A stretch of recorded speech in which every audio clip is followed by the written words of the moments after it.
Hello and welcome to Breslau. Grüß Gott und willkommen in Breslau, Wrocław, a city in Poland, where the poet Angelus Silesius lived.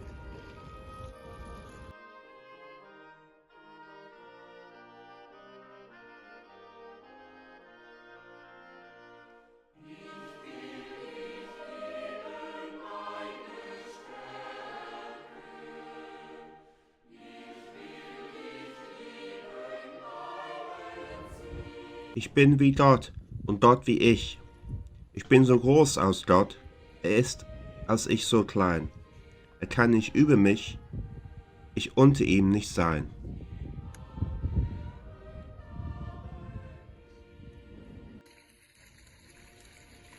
Du selbst musst Sonne sein. Ich selbst muss Sonne sein. Ich muss mit meinen Strahlen das farbenlose Meer der ganzen Gottheit malen. Zufall und Wesen. Mensch, werde wesentlich. Denn wenn die Welt vergeht, so fällt der Zufall weg. Das Wesen, das besteht.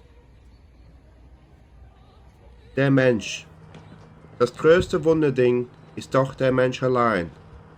Er kann, nachdem er es macht, Gott oder Teufel sein. Der Mensch ist Ewigkeit. Ich selbst bin Ewigkeit, wenn ich die Zeit verlasse und mich in Gott und Gott in mich zusammenfasse. Gott ergreift man nicht. Gott ist ein lauter Nichts, ihn rührt kein Nun noch hier. Je mehr du nach ihm greifst, je mehr entwirrt er dir. Du musst nichts sein, nichts wollen. Mensch, wo du noch was bist, was weißt, was liebst und hast, so bist du, glaube mir, nicht ledig deiner Last.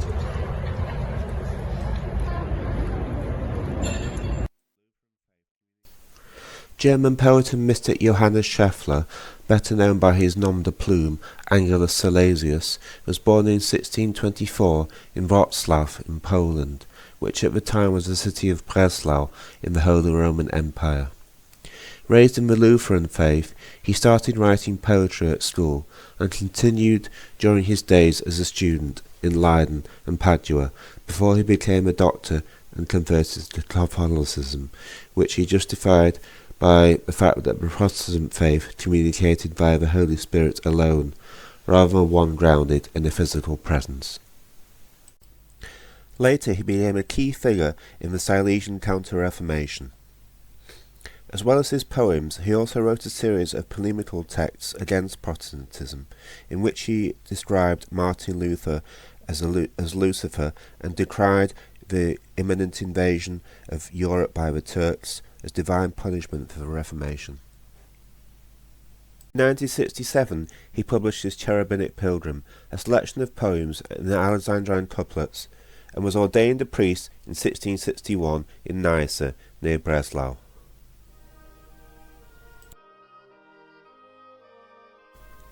Das Vermögen der Unvermögen. Wer nichts begehrt, nichts hat, nichts weiß, nichts liebt, nichts will, der hat, der weiß, begehrt und liebt noch immer viel. Das Etwas muss man lassen. Mensch, so du etwas liebst, so liebst du nichts für wahr. Gott ist nicht dies und das, drum lass das Etwas gar.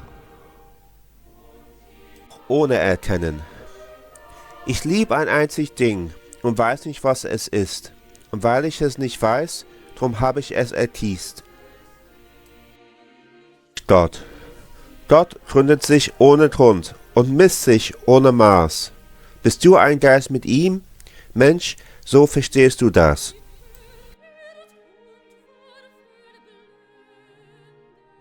Gott weiß sich selbst kein Ende. Gott ist unendlich hoch. Mensch, glaube das Behende. Er selbst findet ewiglich nicht seine Gottheit Ende.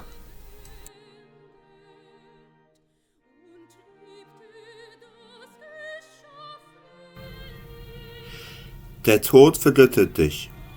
Wenn du gestorben bist und Gott dein Leben worben, so trittst du erst recht ein, der hohen Götterorden.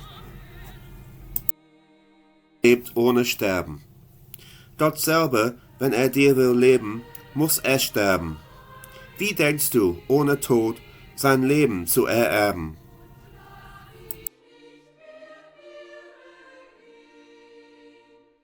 Gott stirbt und lebt in uns.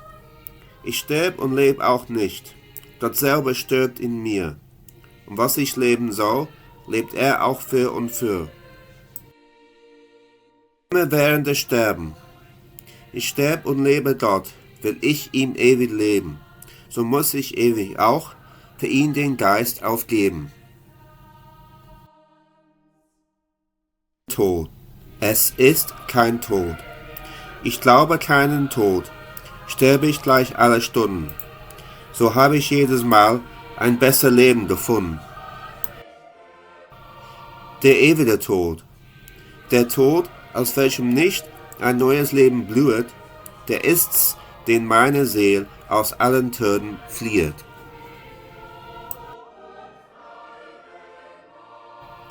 Der allerseligste Tod.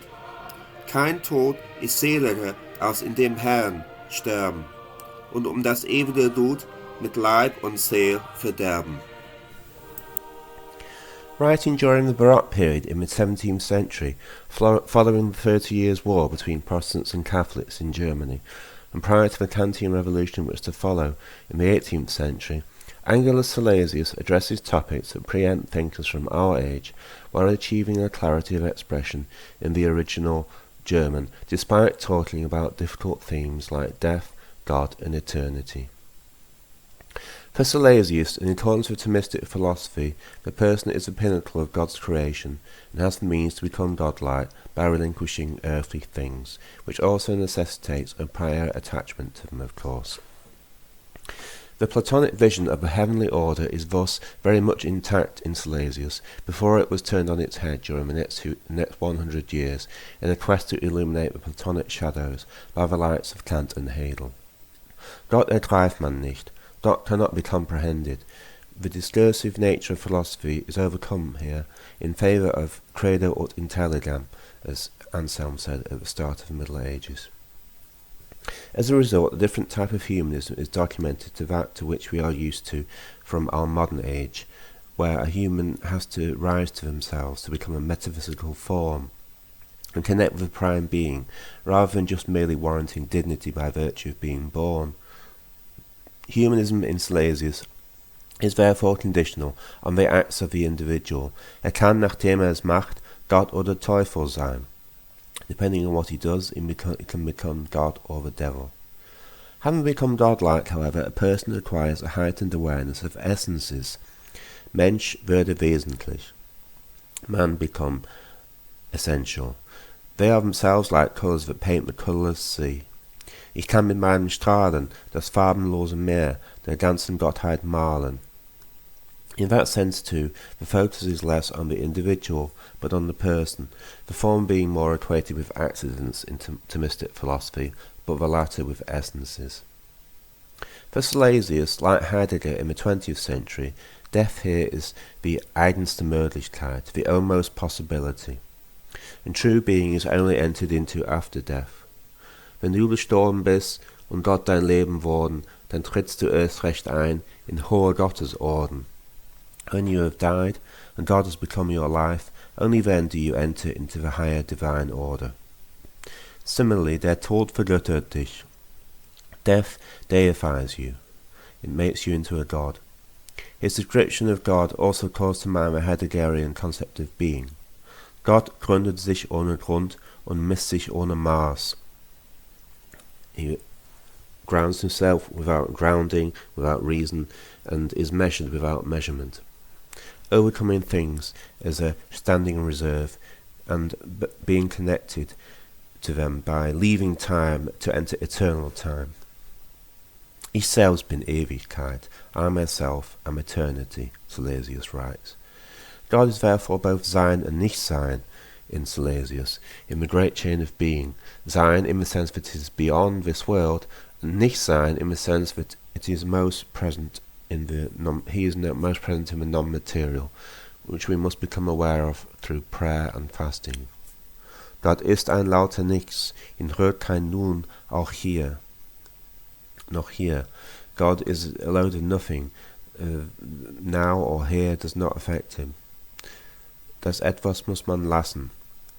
You have to leave alone the created things in order to connect with the divine being.